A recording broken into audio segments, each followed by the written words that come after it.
Assalamualaikum warahmatullahi wabarakatuh. Bismillahirrahmanirrahim. Allahumma ya Allah ihdinas siratal mustaqim siratal ladzina an'amta 'alaihim ghairil maghdubi 'alaihim waladdallin amin. Allahumma shalli wa sallim ala habibika Mustafaka Muhammad wa ala alihi wa sahbihi wa barik wa sallim assalama amma ba'du. Yang sangat saya hormati Mustasyar PBNU sekaligus Wakil Presiden Profesor Dr. Ma'ruf Amin, yang saya hormati Rais Am PBNU, Rais Am NU Kiai Haji Miftahul Akhyar, Ketua Tanfid PBNU yang juga masih bernambah sama saya, Kiai Haji Said Akil, yang saya tadi senang sekali marahnya, senang sekali girohnya, karena itu memang khas keluarga kami. Jadi kalau nggak kesampaian marah itu bagus. Jadi di antara sifatnya para nabi itu wayakhdufulillah, kalau agama nggak dapat apa tadi jatah ya, nggak tahu saya maknanya itu. Jadi kan wayakhdufulillah wayardoliridho. Semua yang saya hormati, ini ada Ibu Menteri Ibu Ida Fauzia, ada Gubernur Jatim Ibu Khofifah, yang sangat saya hormati keluarga besar Mbah Wahab Hasbullah. Di sini secara berurutan ada Nyai Mutmainnah, ada Nyai Mahfuzah, ada Nyai Hizbiyah, ada Nyai Mujidah. Yang sangat saya hormati Kiai Haji Hasib, Kiai Haji Rogib, semua yang saya hormati para santri, para alumni. Alhamdulillah tadi acaranya banyak sekali, jadi saya nanti ngaji insya Allah 15 menit.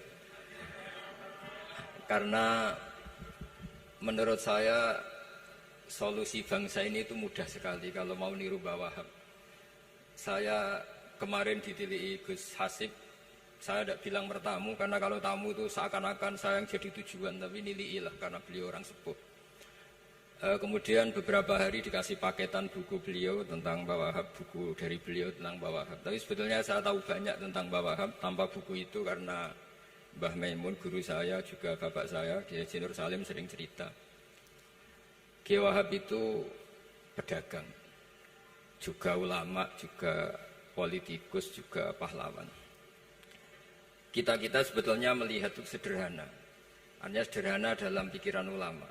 Jadi pernah suatu ketika Sayyidina Ali itu marah besar ketika melihat umat Islam itu pasif itu udah aktif, sehingga beliau marah besar. Di antara kalimatnya itu, karena ini tengah-tengah kalimat, langsung pakai fa'ataf atau fa'tafrek atau apa sajalah, nanti terserah santri-santri yang iqrob. Fakubhan lakum hina sirtum gharadun yurma. Jadi umat ini akan buruk sekali ketika posisinya itu objek yang jadi sasaran tembak atau sasaran perasan pihak lain. Ketika misalnya haji itu bagus prospek, nanti ujung-ujungnya yang bikin sajadah kadang orang sana, mau bilang kubu sebelah, nanti sensitif secara politik. Nanti ketika umat Islam punya kebutuhan pakaian ihram besar, juga yang produk kadang orang lain. Begitu seterusnya, sehingga setiap kebutuhan kita pun yang produk itu orang lain.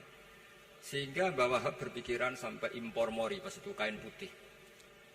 Begitu juga traveling, ketika umat Islam butuh mudah pergi ke Mekah untuk haji dan umrah, juga bironya itu kadang orang lain. Zaman itu Hindia Belanda, sehingga beliau dulu sudah mendirikan semacam biro haji. Itu semua adalah madhab, di antara madhab Sayyidina Ali ketika beliau mengatakan fakubhan lakum hina sirtum gharadun yurma. Buruk sekali kamu di mana-mana ini jadi objek. Misalnya kira-kira gini lah, kalau kholnya Mbah Wahab itu ada 10.000 santri, dan semuanya karena keluarga kiai itu dermawan, sama Bu Mujidah dikasih makan semua. Nanti cateringnya yang menyediakan orang lain, kita tidak punya kecakapan produksi itu atau melayani itu. Sehingga perdagangan Mbah Wahab dalam tradisi keulamaan itu dimaknani sebagai supaya kita ini jadi aktor, baik di perdagangan, di politik, maupun dalam solusi urusan-urusan publik. Misalnya sekarang ada problem apalah, sebetulnya solusinya gampang sekali. Ketika kita minus atau ketika kita tidak berkecukupan, mulai dulu ulama itu solusinya gampang. Pernah suatu Abdul Qasim Al-Junaidi atau siapa sajalah, ini karena polanya sama, menyuruh muridnya, saya tolong belikan ikan. Cara sekarang mungkin dikasih uang 50.000, terus dikasih tahu sama muridnya, Pak Yai uangnya tidak cukup karena harga ikannya 70.000. Terus kata gurunya, beri lebih murah lagi. Uang 50 aja tidak cukup, kok cari yang lebih murah. Kata beliau, arkhisuhu bitarki. Ya bikin murah karena kamu tidak berkeinginan. Jadi nggak usah belikan katanya. Ini penting sekali karena dulu ada solusi, masyhur itu makalahnya Imam Syafi'i itu. Kata beliau, fa innal ghina anisya'ila bihi. Kalau kamu ingin tidak tergantung sesuatu, maka hindari sesuatu itu. Jangan memaksakan memenuhi sesuatu itu dengan memaksakan, tapi hindari sesuatu. Saya misalnya kalau nuruti kepengin misalnya, kalau saya dengan nafsu serakah saya, mungkin saya ingin punya mobil mewah, ingin apa saja. Tapi itu membuat saya tersiksa karena harus menyediakan ini itu. Ya sudah, tidak usah ingin. Sehingga mudah sekali. Makanya kata ulama dulu, fa innal ghina anisya'la bihi. Untuk menjadi berkecukupan, usahakan banyak hal yang tidak Anda butuhkan. Semakin banyak hal yang kita butuhkan, maka kita akan tergantung akan sesuatu itu. Makanya banyak ilmuwan, saya sering diskusi sama pakar-pakar sama ilmuwan. Apakah negara Amerika itu negara yang kuat? Banyak ilmuwan yang berpikir itu ilmuwan politik, bukan tasawuf. Berpikir negara paling lemah itu ya kayak Amerika. Karena semakin powernya kuat, ketergantungannya semakin kuat. Untuk memenuhi kebutuhan listrik harus begini, untuk kebutuhan minyaknya harus ini. Semakin kita kuat, maka ketergantungan akan sesuatu semakin banyak.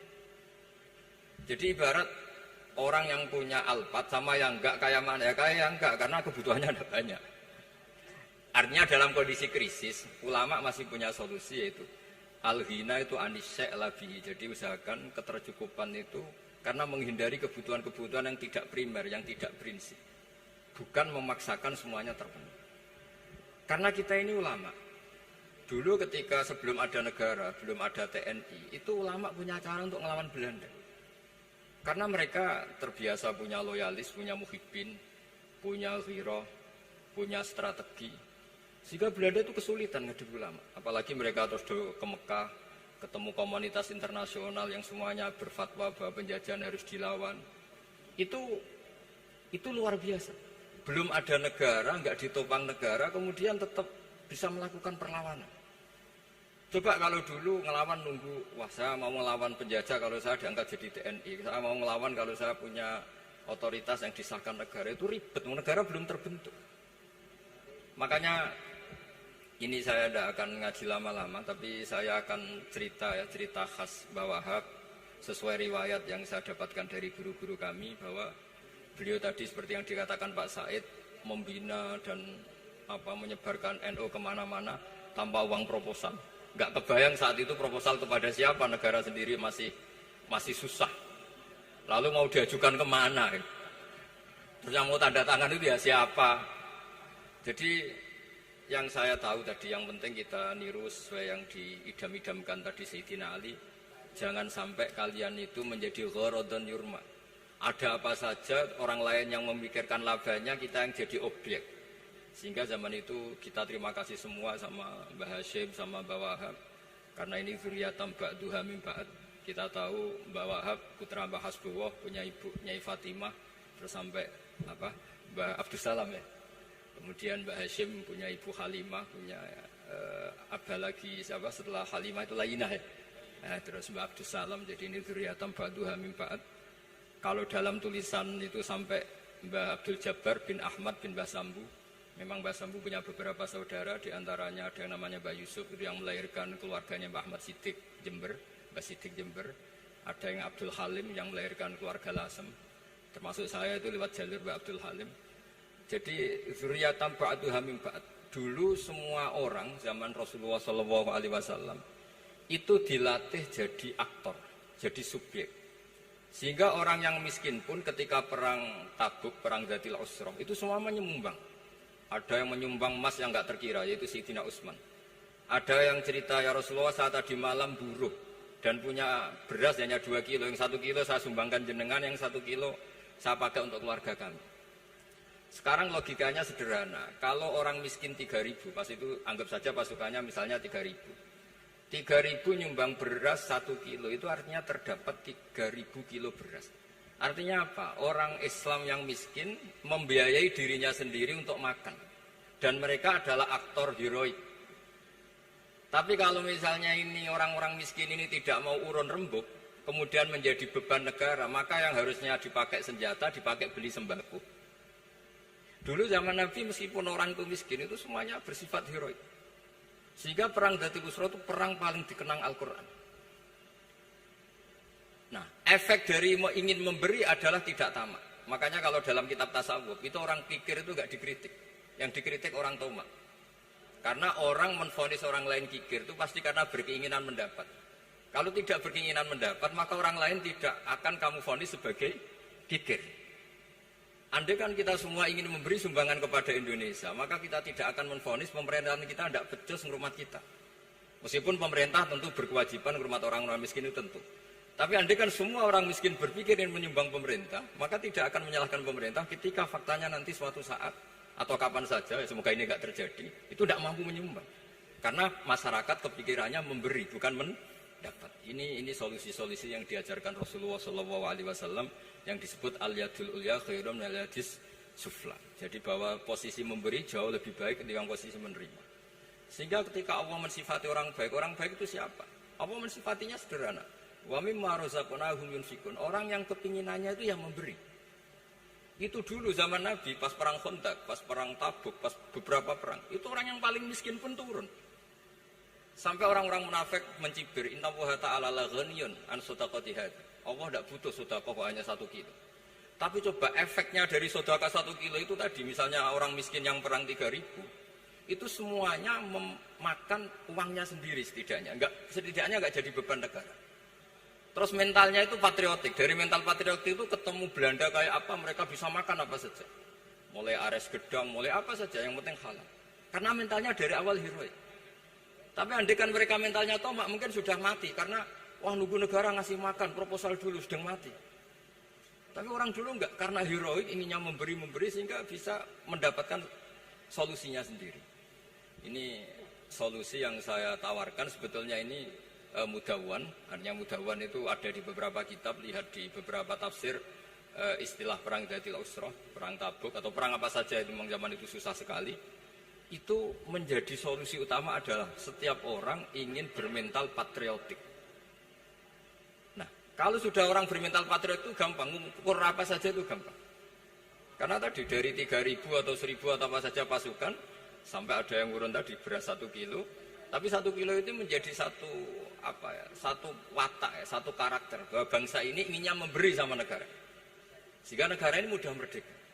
Coba kalau semua orang miskin zaman itu bermental ingin mendapat, ribut proposal, nyalakan ini, nggak didata miskin tersinggung, kan capek. Jadi ini memang zaman akhir ya, agak aneh, orang nggak didata miskin itu tersinggung. Kalau besanan nyari yang kaya, tapi kalau ada sumbangan nyari sebagai yang miskin. Jadi kalau tanya solusi khas ulama, kita belajar dari perang Dzatul Usra. Itu orang yang miskin, semuanya urun. Nah barokahnya urun itu, kemudian mereka bermental patriotik. Barokahnya patriotik, yang kaya, yang miskin, yang pinter, semuanya berkontribusi untuk menyumbang negara. Akhirnya negara ini bisa merdeka sebelum terbentuk TNI, sebelum terbentuk Polri. Karena tadi keinginan memberi, keinginan patriotik. Sehingga cerita buyut-buyut saya ketika Belanda atau apa Jepang, itu yang dicari di geladak saya itu ya kitab. Karena kitab ini dianggap sumber inspirasi mereka melawan Belanda. Dulu kita tahu masyarakat kita itu kalau ngerti Belanda itu dipanggil Doro, wis penjajah jadi diundang Doro. Itu kan terlalu dulu. Sehingga orang Arab itu kadang agak dengan tanda kutip mencibir kita. Kalau bahasakan negara jajahan itu mustakmarin, negara yang perlu rame karena cara berpikir masih terbelakang. Wong penjajah kok dipanggil Doro. Terus ketika beberapa kiai melihat Belanda baik karena di alun-alun dikasih masjid gini-gini, sudah tidak berotak karena anggap Hindia Belanda itu baik. Baru ketika era beberapa ulama, ada Mbah Hashim, ada Mbah Hasbuh, tadi kata beliau Dwi Tunggal tadi, terus ada fatwa resolusi jihad, sehingga mereka baru sadar bahwa Belanda itu ancaman. Kayak apa pentingnya ilmu, kayak apa pentingnya fikih. Karena di fikih jelas, jihad untuk melawan penjajah itu fardu kifayah. Tapi jika musuh kadung ada di kita, maka itu fardu ain. Tidak lagi ada prasyarat harus lelaki, harus merdeka, enggak, perempuan pun harus terlibat. Sehingga kita punya pahlawan kayak Cut Nyadin, beberapa daerah Kartini. Itu ada di khazanah kitab-kitab fikih kita. Jadi kita tidak pernah kehilangan khazanah untuk menjawab muskilatus zaman, untuk menjawab problem-problem zaman. Tapi yang penting kita selalu ngaji, selalu belajar. Saya adalah orang yang sebetulnya tidak pernah ingin terkenal karena saya itu suka belajar. Cuma saya bikin pengecualian, mau diundang kalau pernah sepuh. Ternyata yang pernah sepuh itu banyak. Ini agak musibah bagi saya karena harusnya kiai itu ya dihormati, tapi gara-gara kalah sepuh digawe kongkonan. Saya ini kemana-mana digawe kongkonan. Jadi gayanya nasihati, tapi aslinya diperintah. Jadi tidak ada kerennya sama sekali. Saya di mana-mana posisinya al-ma'mur, diperintah. Tapi saya senang karena ilmu itu butuh konsensus. Andai kan saya tidak pernah ngaji di depan Mbah Mun, di depan bapak, di depan guru-guru, maka mungkin saya tidak pede atas bacaan yang saya baca. Karena saya tidak tahu ini benar apa enggak. Jika masyhur dalam guyonan santri, ada orang tidak baca-baca kitab, cari kamus sampai mati tidak ketemu. Karena dia bacanya lam tarjiman. Wah itu cari di kamus sampai mati tidak akan ketemu. Bareng tanya gurunya, ini apa Pak Yai? Oh itu lam tarodaman. Lam tarodaman itu karena marjiknya mar'ah, orang ningali sapa mar'ah daman ing getih. Dia bacanya jadi satu lam tarjiman. Dicari di kamus ya, sampai mati tidak akan ketemu. Makanya di guyonan-guyonan pesantren itu banyak katanya ada cerita orang mati karena satu titik. Jadi gurunya baca habbatun sauda dawaun min kulli da. Jadi dia kitabnya kelebihan apa? Titik. Jadi kelebihan titik dia bacanya itu hayatun sauda dawaun min kulli da. Nyari ular hitam, kobra dipatuk mati, padahal sesuai resep kitabnya karena kitabnya dia kelebihan titik hayatun sauda, artinya maknanya ular hitam, sementara tagnya mestinya habbatun sauda. Jadi kenaifan-kenaifan begini itu harus kita dandani karena yang bisa, kata Pak Said tadi, yang bisa itu kita cari kebenaran dari mana. Kita itu ya pokoknya ulama lah, tidak harus NU, tidak harus Muhammadiyah, pokoknya ulama yang wasatiyah. Itu nanti terus gimana yang wasatiyah itu kayak apa, tapi jelas ulama. Karena dulu zaman, kalau kita fair secara sejarah, dulu ya Mbah Wahab ya dekat Mas Mansur, dulu Mbah Hashim ngaji sama Mbah Ahmad Dahlan sama-sama di Mbah Soleh Darat, ketika di Mekah ya sama-sama ngaji di Syekh Khotim Minangkabau. Jadi kalau era beliau itu ya memang dulu perbedaan itu nggak ada masalah. Karena perbedaan itu bawaan visi ya. Saya belajar usul fikih di antara yang diceritakan di buku-buku Mbah Wahab. Beliau itu ahli usul fikih. Sementara Ki Bisri itu suka fikih mateng. Sehingga memang ada perbedaan antara fikih mateng dan usul fikih. Saya beri satu contoh. Ini guyonan tapi nanti di usul fikih nanti kelihatan. Di usul fikih itu ada ilmu namanya tangkihul manat. Ketika Nabi sama-sama menyebut sesuatu, sebetulnya ada benang merah di situ, tidak sama persis. Misalnya begini. Ja'a a'rabiyun ila Rasulillah sallallahu alaihi wasallam. Faqala ya Rasulullah ahlaktu. Wa ma ahlaka qaqal waqatu imraati fi nahari Ramadan. Ya Rasulullah, saya ini orang yang rusak karena saya berhubungan intim dengan istri saya di ketika Ramadan. Terus Nabi ngendikan, ya sudah kamu harus merdekakan budak. Saya tidak punya ya Rasulullah. Ya sudah kamu puasa 2 bulan berturut-turut. Kata beliau, puasa baru sehari saja kecelakaan apalagi 2 bulan. Karena kamu orang Arab lah, orang Arab itu dia cerita ini di Arab juga. Terus ya sudah kamu sedekah sama 60 orang miskin. Saya ini orang paling miskin.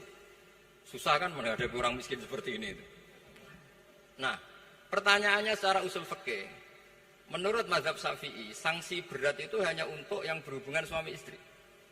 Sehingga kalau membatalkannya pakai rokok, pakai minum, pakai makan, tidak kena sanksi seberat itu. Masuk akal kan, karena memang hubungan suami istri dalam banyak hal, misalnya haji, itu ifsad, yang benar-benar ifsad, bisa merusak haji secara total. Tapi menurut Imam Malik, pikiran Imam Syafi'i itu dianggap aneh.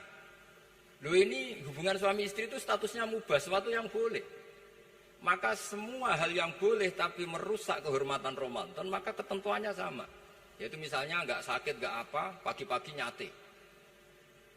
Wah itu kan melecehkan Ramadan, nggak sakit, nggak apa, kok pagi-pagi nyate. Perlu dicatat karena hubungan suami istri itu sesuatu yang boleh. Berarti kalau yang boleh merusak Ramadan hukumannya berat, makan yang statusnya boleh juga hukumannya berat. Itu dulu bapak saya ketika bikin analogi itu mau cerita sederhana gini. Hak di sini ono santri ya goblok, kandhanane aneh. Istrinya lapor ke kiainya, Pak Yai, santri jenengan kalau sama istri sering mukul itu nabok pakai tangan. Santrinya dipanggil kan alumni, kamu jangan sering mukul istri kamu gini-gini. Iya Pak Yai, njeh. Suatu saat 2 minggu istrinya lapor lagi, sekarang tidak nabok Pak Yai, nyaduk. Karena yang dilarang hanya nabok. Dipanggil kiai, lo kamu katanya masih sering nyaduk istri kamu. Yang dilarang kan mukul, sekarang nyaduk. Kapan-kapan meludahi. Nah, artinya di usul fikih dijelaskan bahwa makna haramnya naboi adalah hurmatul idza, haramnya menyakiti. Maka nyaduk sama, meludahi sama, menerlantarkan sama. Itu dulu bahwa ahlinya bikin usul fikih seperti itu. Sehingga misalnya amar ma'ruf nahi mungkar ketika beliau ditanya, apakah perlu ikut kabinet gotong royong? Tapi di situ banyak kelompok yang mungkin tidak cocok. Pikirannya kayak harus ikut, justru ikut benahi dari dalam. Meskipun dari ikut itu Mbah Wahab nyun sewu yang ngalami fitnah yang macam-macam dituduh karena zaman itu nasakom. Tapi itu beliau santai saja. Tapi zaman itu memang itu sah karena zaman itu belum dibubarkan. Jadi yang dialami Mbah Wahab ini luar biasa. Semuanya harus jadi pelajaran bagi kita.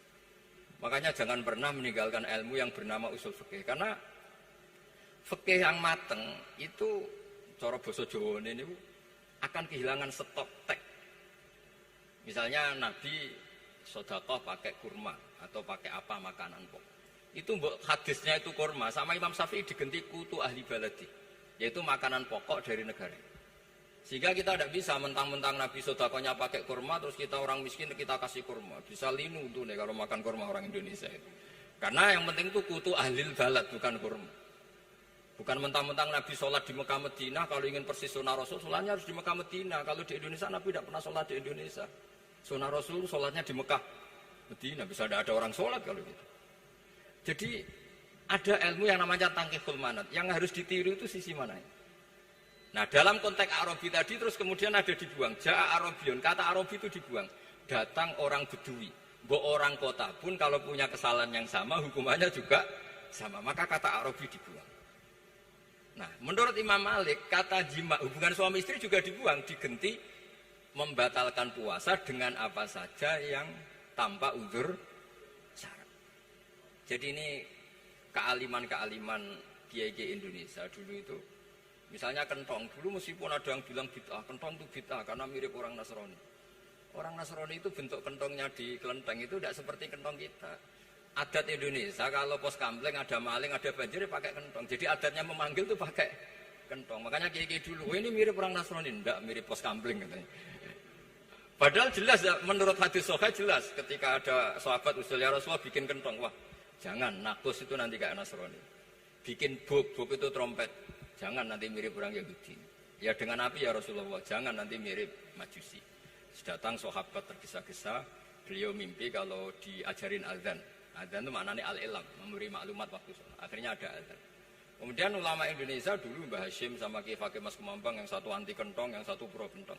Itu dulu ya saling menghormati, nggak masalah. Karena fikih itu sekali khilaf itu mirip-mirip. Tadi Pak saya Takil nyinggung Palestina. Saya pernah ke Palestina. Itu banyak ulama Mesir yang mengharamkan orang datang ke Yerusalem, ke Masjid Aqsa. Karena mau tidak mau harus dapat visa Israel, berarti ngaku eksistensi Israel. Karena dianggap mengaku eksistensi Israel maka hukumnya haram. Tapi saya pernah ketemu Imam Masjid Aqsa. Beliau bilang begini, Pak Bahak, kalau orang Islam dari seluruh dunia tidak datang ke kami, maka eksistensi kami dianggap diabaikan oleh komunitas internasional. Dan itu dengan mudahnya Israel mencaplok kita. Sehingga separuh ulama Mesir juga mewajibkan yang mampu harus ke sana. Dengan cara itu Aqsa aman karena masih diperhatikan ulama atau komunitas internasional. Yang satu cara pandang ke sana berarti ngaku eksistensi Israel karena ada visa Israel. Yang satu bilang harus ke sana, dengan itu eksistensi Masjid Aqsa terjaga karena masih diperhatikan ulama atau komunitas Jadi di mana-mana khilaf itu ya seperti itu. Tapi alhamdulillah di kita itu khilaf itu biasa. Sehingga zaman kita mondok, saya itu pernah pengalaman buruk sekali saya ketika jadi Rois Musyawarah Fatul Mu'in. Itu ada pertanyaan gini Gus Hasib. Saya tanya gini sama orang. Gus, soft paling utama itu yang nomor berapa? Nomor 1 kata saya. Yang kedua, yang soft berikutnya, iya yang berikutnya. Kalau sudah tahu soft terbaik itu yang nomor 1, kenapa masjid gak dipakai memanjang selatan utara? Biar semuanya nomor 1.